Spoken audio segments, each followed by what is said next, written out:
Hello, warriors. Welcome to the You Movement. I am B. And this morning, I woke up in an energy that was very insecure, very nervous. A lot of soothing needed to be done this morning. And so despite my egoic's desire to, do everything in order, we're jumping now down, which kind of makes sense in a little bit. So yesterday I did a video on the heart chakra and the addictions and the fears that are associated with the heart chakra. And today we're moving down instead of up. We're moving down into the solar plexus because, if we want to lead from the heart, then we need to have some personal power behind it. And that is our solar plexus. So the solar plexus is what we're talking about today. Bear with me if I have some kriyas that are happening. I think that we're clearing out the solar plexus. An interesting thing to note, okay? So on a twin flame journey, Kundalini awakening, whatever you want to call it, I was told once by a teacher, and I tend to believe them. I was told once that when you have your Kundalini rising, what happens to your solar plexus center is it completely empties out. It just goes out, gone.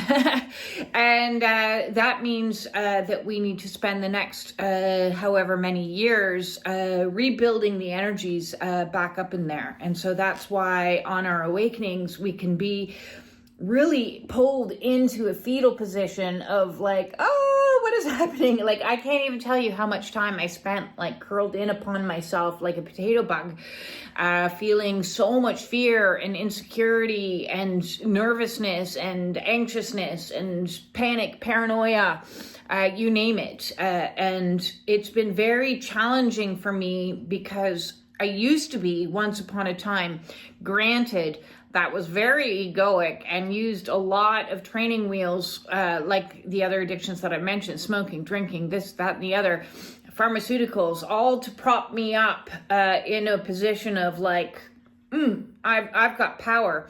And so when our power center goes and empties out completely and utterly, it leaves us feeling like really, like that's when my PTSD symptoms really started. After my awakening began, I was getting more and more like nervous and anxious. And you'll often see me holding myself like this, and you'll also see my head wobbling around this way and that way. I want to talk today about the solar plexus. I'm wearing yellow on purpose, even though this is a very chilly sweatshirt. It's my summertime sweatshirt because the color is yellow associated with the solar plexus. The solar plexus Vedic name is called the Manipura, which means the city of gems.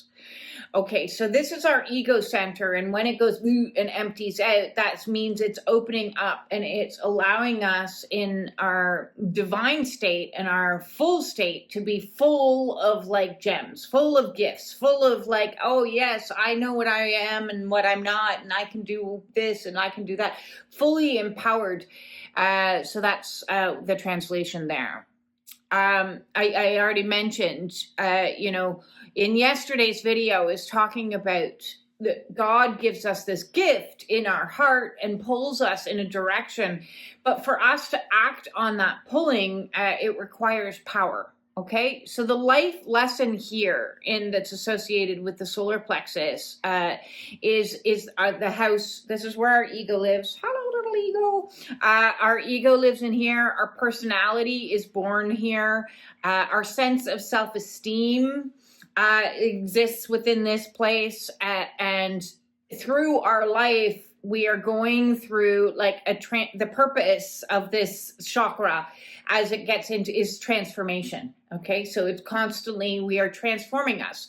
Just because you're born one way, heck, just look at how many transformations I've gone through in the last 5 years since I've been doing this channel. Okay, I've had multiple looks. I've had multiple senses of self.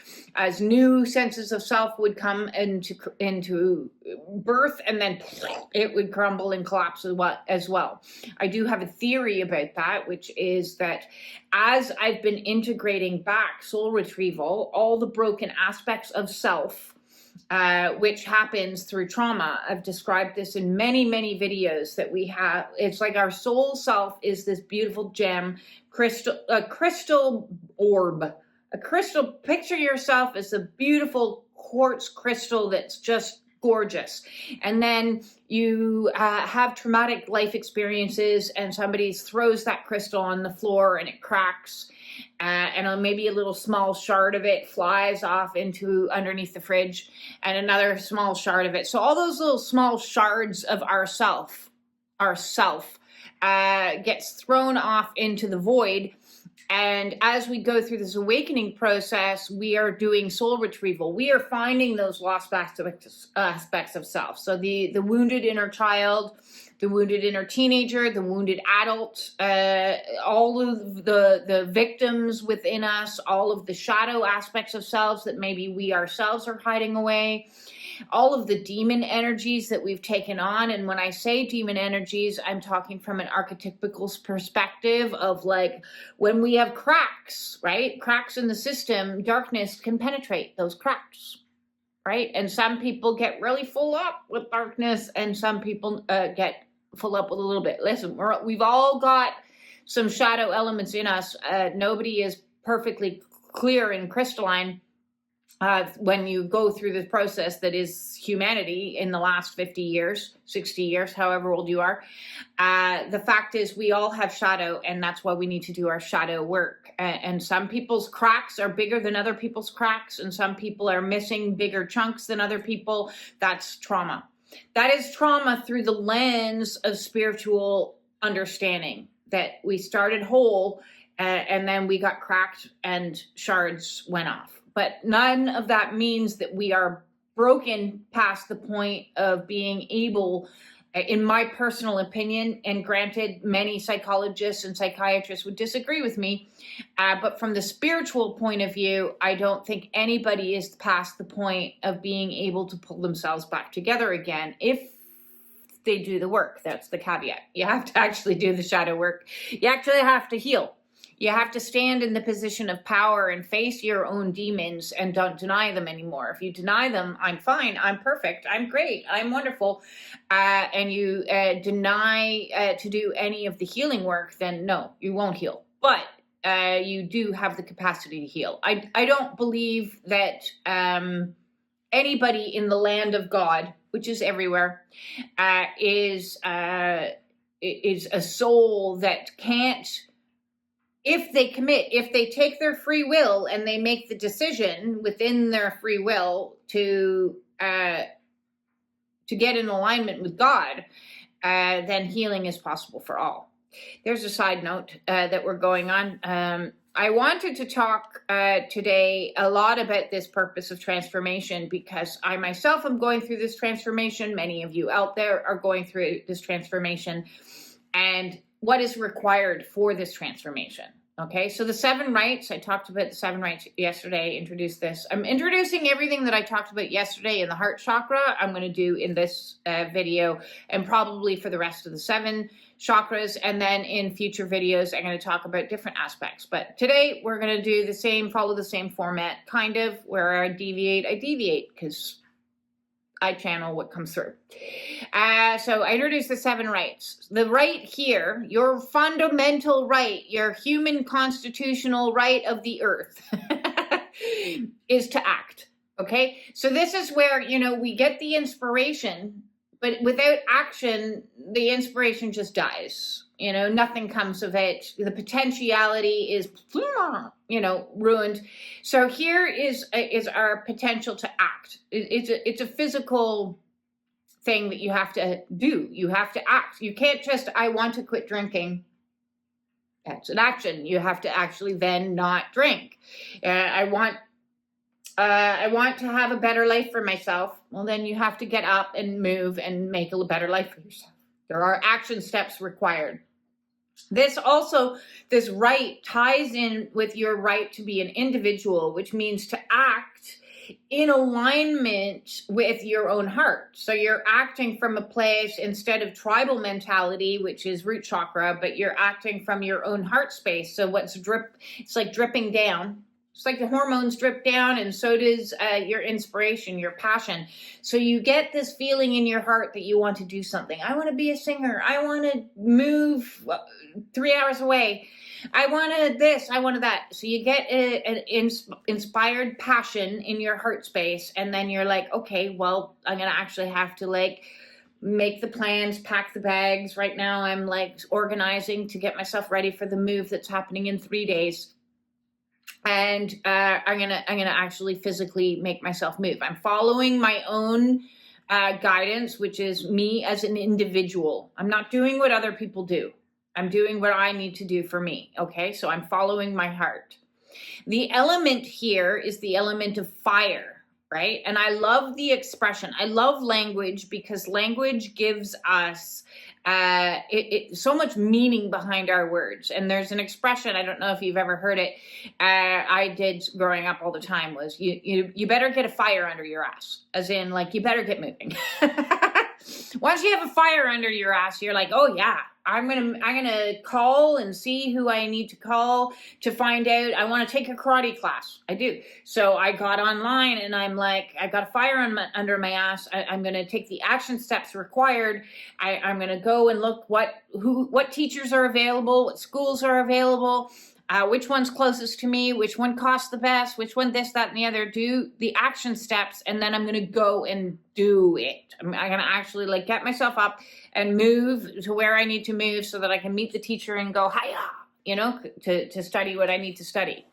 Because this is all part of getting me stronger. So what is a question right now is, what is it that you need to get a fire under your ass about? I want to know. The inner aspect related here is opinion. Okay, this is a birthplace of our opinions. And, I love also the, everybody's got an opinion. Everybody got an opinion. But your personal power that is in here means that you don't necessarily have to follow everybody else's opinions. You're entitled to your own opinion. And you're like, that's well and good. I had a funny situation yesterday where I had commented in regards to somebody's post saying, why aren't we all awakening at the same time? And I said, because if we all awakened at the same time, there'd be anarchy. And then they were like, well, what's wrong with anarchy? And I said, well, I personally like to go to the grocery store and shop for food and have heat. And somebody needs to like run the systems while one wave is awakening, because not everybody can be in bed curled in a ball at the exact same time. And then they proceeded in like arguing with me, telling me how anarchy is the solution to what's wrong with the world. And I was like, okay, you're entitled to your personal opinion, but I'm going to have to disagree with you here and say that, no, I don't think anarchy is the solution to the problems. And they were saying, maybe you don't understand the definition of anarchy. And I was like, I think that I do understand the definition of anarchy, and I pasted what the definition of anarchy is according to the Google dictionary, and they're like, see? As if like that was going to prove their point. And I was like, I still don't believe that anarchy, my personal power here, I'm going to speak up for myself and say, I personally don't believe anarchy is the solution. I don't really want to get into like a political debate with you, but like if you're gonna get all up in my grill and like be telling me that like we all need to become anarchists, then I'm gonna disagree with you, because in my opinion, in my personal opinion, I believe that tribal culture even had structure, that anything we move forward, what that looks like, I don't want to get into the details of, but I believe that there needs to be structure. Okay, so there needs to be some form of governmental structure. Otherwise, any examples of utopian societies with no government has failed. So that's just my opinion. But that's a totally side tangent. But the point is to show you that everybody has an opinion, you do as well, and you're entitled to your opinion. That is a right of yours to have your own opinion. And it's okay to have your own opinion. It's not okay to beat somebody else over the head and say, you better agree with me. And if you don't agree with me, you're stupid. And if you don't agree with me, and like she was going full whole hog, you know, you must agree with anarchy. And I was like, I will not. The old version of me probably would have been, you know, like just scared and blocked her. But now it's like, I'm going to just fight for my fundamental right to have my own opinion. I wasn't fighting for what was or wasn't the best way to have a political structure. I was just fighting for my right to have my opinion that anarchy wasn't what I wanted. But she didn't get it. She didn't grasp it. She was like, no, it is anarchy. And I'm like, oh, it is not. So the symbolic connection here mediates between, everything is mediating between energies in every single chakra. You know, we can have too much or depletion. So it mediates in this area here between the primarily external world and the internalization of consciousness. So the externalization of consciousness is the parentalization. Is that even a word? Parentification, that is the word. Parentification, where you just automatically follow in alignment with what your parents think of the world. And so you follow suit and you're like, well, my mom said and my dad said and my family said, and therefore that's the way it has to be, you know? So that is like when you're become parentified, it's when you are completely enmeshed within the family structure to the point where you yourself don't get to have your own personality, your own personal sense of self, your own personal opinion about things, because you've become parentified, which means you just wear what they told you to wear. You just say what they told you to say. You just are what they told you you are. The focus needs to shift. It needs to shift from how do we relate to others so that I'm accepted, which is lower chakra situations, to how do I honor myself? How do I get into being in integrity with myself, honoring my own heart, honoring my own thought processes, honoring, you know, self on a new level. So this is, it shifts the focus from how we relate to others around us to how we relate to ourselves. We become empowered. So we're no longer deriving our power from community. We're deriving our power from our independent guidance systems. And if you've been raised in a trauma household with like a lot of abuses, a narcissistic type of household, that type of individuation never occurred. You stayed stuck. And that's where a lot of like systems are stuck, because we're stuck. We're no longer thinking for ourselves, acting for ourselves, questioning things for ourselves. We're just following what those that have led before us. And then we get into not just family systems of just following, we get into cultural systems, we get into political systems. We're just following. There's the lovely expression, like a sheeple. Well, we don't want to be sheeple. We want to be our own separate self, okay? We want to like go in what direction that we feel internally guided from our hearts. And so we need to have that fire to say, I can separate myself. I can separate myself from what everybody else thinks. I can do my own thing. I don't want to be a lawyer just because my father was a lawyer, my grandfather was a lawyer, and my great grandfather was a lawyer. I don't want to be a lawyer. I want to be an underwater basket weaver. What? Right? I'm following my heart. It's not going to make sense to other people. It doesn't have to make sense to other people. Other people don't have to agree with you. As long as you're not going out hurting people and demanding that people, you know, using your power to like overpower other people and say, you also need to quit your job as a lawyer and join my firm as underwater basket weavers. You know, you're not forcing others. What you're doing is you're individuating yourself so that you yourself can follow your own heart. Independence Day. So the symbol associated here is actually the circle. Okay, so this is a structure I love. Again, expressions coming full circle. Do you know that thing? It's called the Ouroboros. I don't know if I'm pronouncing that correctly. The Ouroboros. Tell me if I'm wrong. It's the snake that goes right around and it eats its tail. Okay, so what we're doing is we're coming full circle on this awakening path. Our soul is coming full circle again, and what we are doing is we're breaking the cycle of just repetition. So transmutation and transformation, which is all about the solar plexus, is about saying, okay, wait, I'm not going to repeat the same things. I'm not going to repeat the same mistakes my parents made. I'm not going to repeat the same mistakes that I made. I'm going to transform myself and break the cycle. So we are cycle breakers. So the circle is a wonderful energy, you know, in its unity when it's flowing properly. You know, we can look at the circle again as an example, the sun, you know, solar plexus, sun energy, fire energy, solar. So we want it open, but we don't want to be just repeating cycles, okay? Cycles, we're supposed to learn from them. And with each round and each cycle that we go through, we're supposed to, you know, our consciousness is supposed to grow. It's supposed to develop. It's supposed to expand. We're supposed to be in a constant state of expansion. But if we just keep doing the same things over and over again, which I've said before, you won't be in expansion. You'll be actually in depletion. You'll be like eating yourself to the point of like, So the sense that's associated here of the 5 sensory system is the sense of seeing, believe it or not, because when we see the problem, we can do different. So the action that goes with seeing is moving.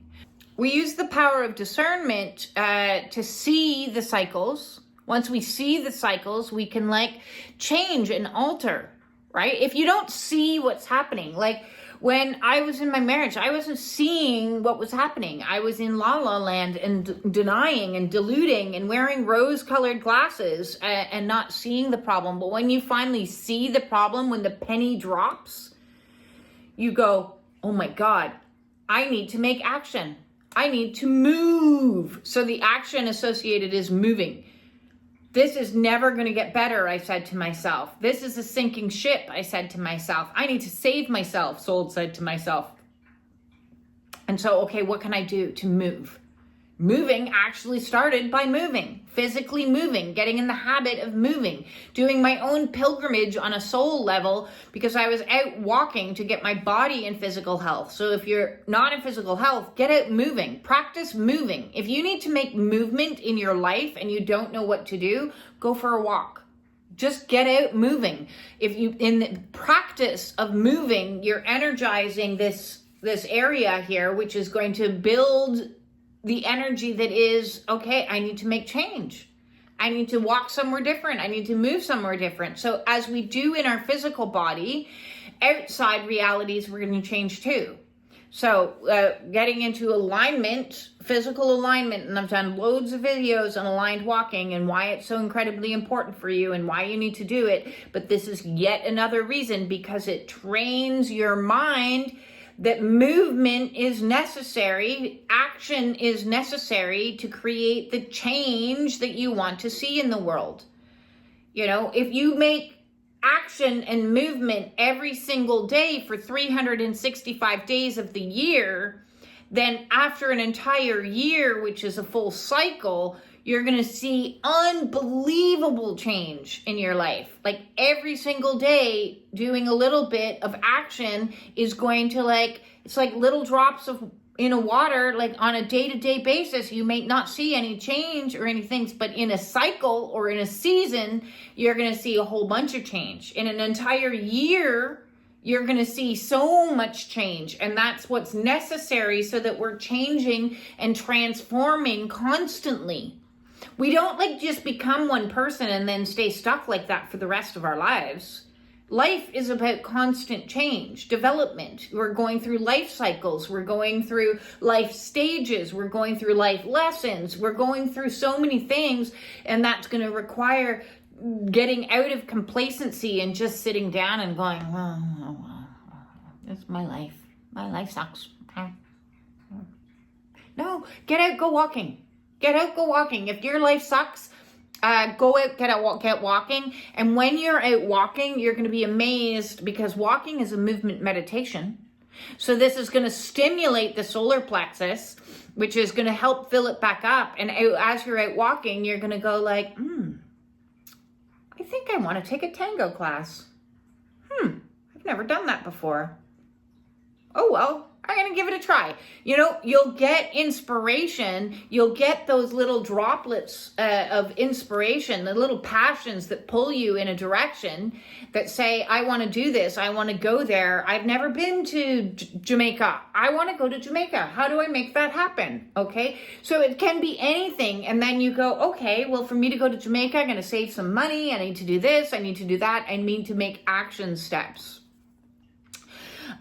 So everything associated with like how we digest life, you know, because the energy here is that of digestion. You know, yesterday's I didn't talk about that. It was circulation. This is digestion. How well do you like swallow life? Now, if you want to get into the physical stuff and all the physical maladies that go along with this solar plexus, then please find there is a solar plexus playlist. There is also a chakra playlist. And find the video, and I'll link it at the end, which is the physical manifestations of disease in the solar plexus. And that's going to talk about all of the physicality within the solar plexus, as well as all of the traumas associated that cause the maladies in the solar plexus. So I'm not getting into the physical so much in this video because I've already done it. And you can go check that out when I was an earlier version of myself, but I've since transformed a lot since then. I look different, I talk different, and that was probably, 2 years ago, 3 years ago, 2.5 years ago. 2.5 years ago is when I did that video. So please check it out. The addictions is what I want to talk about in this particular video, is the addictions associated with the solar plexus are amphetamines. Speed things up. I want some speed, man. I want some speed. Trust me, I don't need any speed. Never have. I need less. So if you have had an addiction with amphetamines, then this is showing an example where there is a depletion of energy because you don't have your own power. You need to grab power from an external source. The same can be said for the energy of cocaine.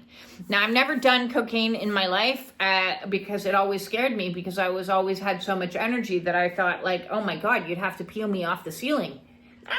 You know, I'd be like one of those cats like this on the ceiling. So maybe cocaine is something that you have done because you've needed a boost. And without it, you're like, oh.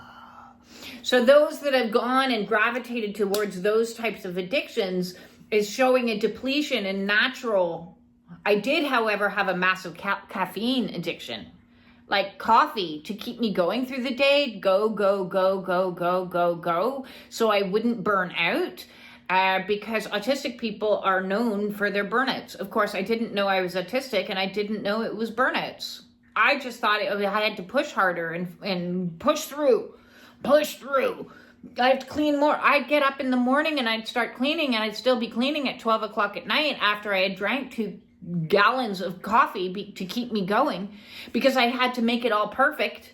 So a level of perfectionism lives in here and I have to get everything organized and I have to have everything scheduled and I need to have a plan and I need to know what's happening and I need to know. So, that comes from an energy that is depletion, massive depletion in this area that I was overcompensating with. So these drugs are coming in to help us overcompensate and fill up the lack of power that exists within us, the lack of self-esteem, the lack of these things. And so we fill ourselves up with them so that we can go out into the world and feel like we're okay. So we give ourselves the impression that we're okay. So trauma has come along and create some wounds in this area, some blockages in this area. It's not flowing how it needs to flow. And so we find ways and tools to adapt. It's called survival. I'm not judging anyone for it. It's not about judgment. It's simply a matter of if you are drowning, okay? If you're on the Titanic and you jump into the ocean and all there is a door floating by, you're not going to go, well, I'm not going to take the door because I want a boat. Where's the boat? Right? You hop on the door. you also make room for the dude that could totally have shared that door with you.